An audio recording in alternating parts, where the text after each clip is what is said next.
굿모닝 마켓입니다. CPI 발표를 앞두고 경계감을 더 높여가는 시장입니다. 대형 기술주들 사이에서도 이처럼 희비가 엇갈리는 모습인데요. 시장의 단기 방향성을 확인하기 전까지는 개별 종목별로 움직이겠다는 뜻으로 보입니다. 간밤 뉴욕 증시 3대 지수 어제에 이어서 하락으로 마감했습니다. 장 초반엔 S&P 500과 나스닥 상승으로 출발을 잘 했는데 마감으로 갈수록 힘을 잃는 모습이었습니다. 다우지수가 0.35%, S&P 500도 0.30%, 기술주 중심의 나스닥 지수 0.25% 하락했습니다. 주요 종목들 흐름 보시면 이 대형 기술주들은 종목별로 희비가 좀 극명하게 엇갈렸습니다. 애플은 0.41% 상승했고요. 엔비디아, 어제 중국 정부가 엔비디아를 반독점법 위반 혐의로 조사하고 있다는 소식 전해드렸죠. 시장의 경계감이 높아지면서 후폭풍이 좀 이어지는 걸까요? 상승으로 출발을 잘 했는데 결국의 마감은 2.69%대 하락으로 마감이 됐습니다. 또 이외에 AMD나 퀄컴, 인텔 등 반도체 진영 전체적으로 약세 보였고요. 또 실적 발표한 TSMC의 영향도 일부 있을 수 있습니다. 매출이 전년 동기 대비로는 34% 늘었는데 역대 최고치였던 전달, 그러니까 10월 매출액에는 좀 못 미쳤습니다. 마이크로소프트 포함해서 소프트웨어 진영도 전체적으로 하락을 했는데요. 참고로 어제장 마감 후에 예상치 발표했었던 실적 발표했었던 오라클이 예상치에 못 미친 결과 나오면서 7%대 간밤에도 급락했습니다. 새로운 생성형 AI 모델 노바를 공개하고 또 오픈 AI와 구글의 도전장을 내민 아마존. 장중에 1%대 오르기도 했는데 끝까지 상승세를 유지하지 못했습니다. 0.46% 하락했고요. 반면 구글은 14년 걸리는 문제를 단 5분 만에 푸는 양자 컴퓨터 개발했다는 소식에 5%대 급등세로 마무리가 됐습니다.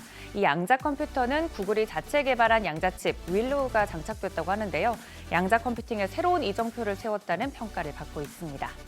이어서 6위부터 10위 보시면 메타도 0.94% 상승했고 테슬라는 월가에서 계속해서 목표가를 높여잡고 있죠. 2.8%대 상승하면서 $400 선 회복해냈습니다. 전체적으로 보면 이 구글이 속했던 커뮤니케이션 서비스 섹터 제외하고는 대체로 약세 보이면서 개별 종목 이슈로 움직인 하루였습니다. 종목별 주가 전망 월가 분석가들의 내용을 좀 정리를 해봤습니다. 최선호주를 꼽아봤는데요. 시티그룹 내년 최선호 종목으로 애플 꼽았습니다.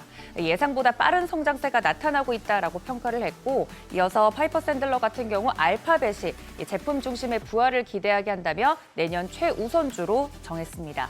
이어서 모건 스탠리는 전기차 선두주자 테슬라가 AI 그리고 데이터 센터, 재생에너지, 로봇공학 등 다방면에서 리더십을 발휘할 것으로 기대하면서 최우선주로 꼽았고 목표 주가 상향했습니다. 이렇게 탑픽주로 꼽힌 종목들이 M7 중에서도 상승이 돋보인 하루였습니다. 역사적으로 12월 후반에는 70% 가까운 높은 확률로 이 주가가 강세를 보여왔습니다. 뉴욕 증시는 대형 기술주들 위주로 연말 랠리에 본격적인 시동을 걸 준비를 하고 있는 듯한데 하지만 CPI 지표와 FOMC를 잘 소화해야만 가능한 시나리오라 그만큼 시장 자체에 대한 경계감은 높아진 모습입니다. 또 주요 IB들의 내년 연말 S&P 500 지수 목표 평균치는 6,697포인트로 높은 종가 대비해서 10% 이상의 높은 수준 보이고 있습니다.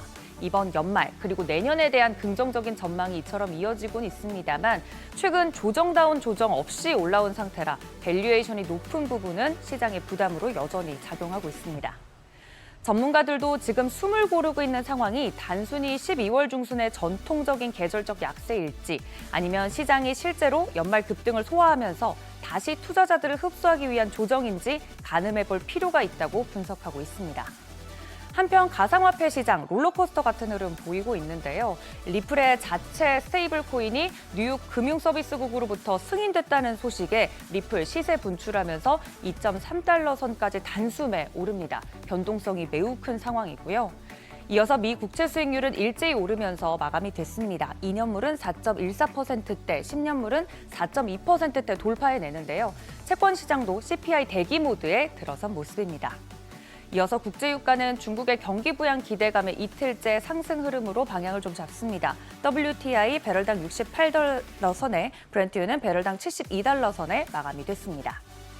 과연 물가 지표에 따라서 뉴욕 증시 연말 분위기가 어떻게 변화될지 발표될 CPI 지표에 주목해 보시죠. 굿모닝 마켓이었습니다.